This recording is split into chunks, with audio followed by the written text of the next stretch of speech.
Starting with high quality assets provides the right foundation for a high quality render. I mean, you wouldn't top filet mignon with cheese whiz, although if you want, I've got some recipes.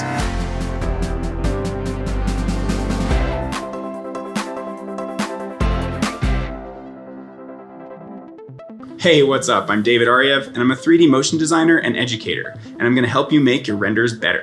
In this video, you'll learn how to find high-quality assets on sites like TurboSquid and Kitbash 3D, find 3D scanned displacement textures and characters, get free 3D scanned objects, make the most out of Megascans, and discover the joy of PBR materials. If you want more ideas to improve your renders, make sure to grab our PDF of 10 tips in the description.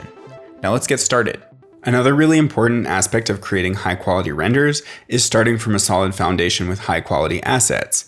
This may sound like an obvious one in theory, but in practice I've seen so many renders with low-resolution textures or obvious low-poly assets when the render isn't intended to look like that low-poly style. For instance, if we search for a whale on TurboSquid, we get these results, ranging from extremely low-quality whales all the way through to ones with amazing UV maps and 8K textures, as well as animation sources baked in. I'm not saying that you'll have the cash for this, especially when you're just starting out, but on a paid job, it's often possible to put a hero asset like this as a line item in the budget. I'm using this whale example because I did this on my project here called Immortalis, and the client paid for this model, and it actually saved him money because if I had to go in and animate these whales and hire someone to model them, it would have cost 5 to 10 times as much. One of my favorite sites for high quality models is Kitbash 3D, especially because they're so much cheaper than handpicking individual models on TurboSquid, and when you buy a pack like this, you've got a set of buildings or cars or whatever it is that have a consistent design language. So that saves you from having to scour the internet for a set of models that feel like they belong in the same world. These just do feel internally consistent right out of the gate. Take a look at the detail in this Aftermath kit, for instance, and how much love has been put into the modeling and the texturing. Another huge plus here too is that you can select your render engine before you download, and that saves you from having to load the maps and reconnect textures. So the ease of use is extremely high as well.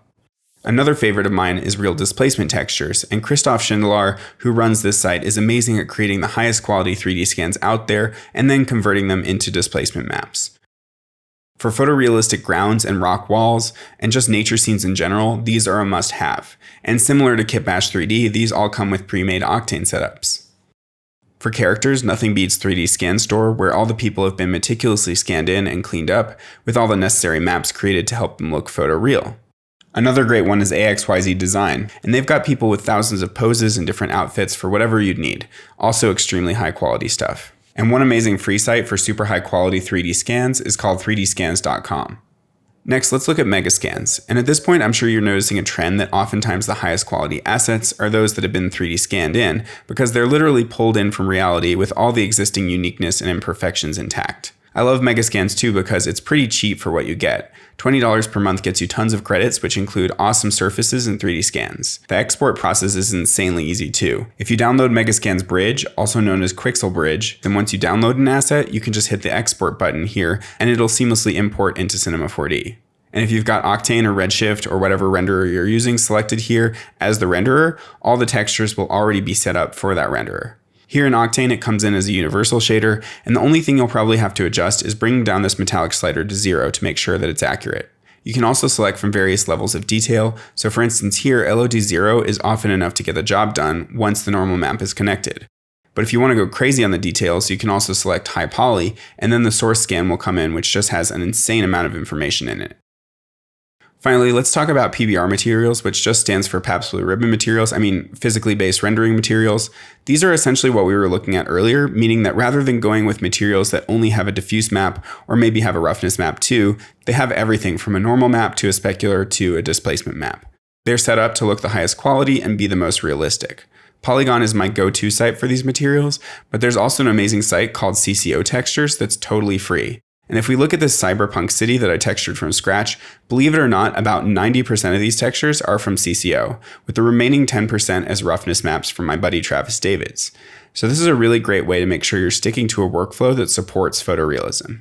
One last note here, even the most detailed 8K textures can appear low resolution in your materials if they're improperly scaled. For instance, here we've got an 8K texture scaled way too high that clearly isn't working for the scene. So let's scale it down. And here we've got a 2K texture that is working because it's already scaled down so low. Resolution isn't exactly a fixed thing in 3D. It depends on how close you are to an object and how many times you're tiling those textures. So often you can get away with lower resolution textures without seeing pixelation. By keeping these tips in mind, you'll be well on your way to consistently creating awesome renders. If you want to learn more ways to improve your renders, make sure to subscribe to this channel and hit the bell icon so you'll be notified when we drop the next tip.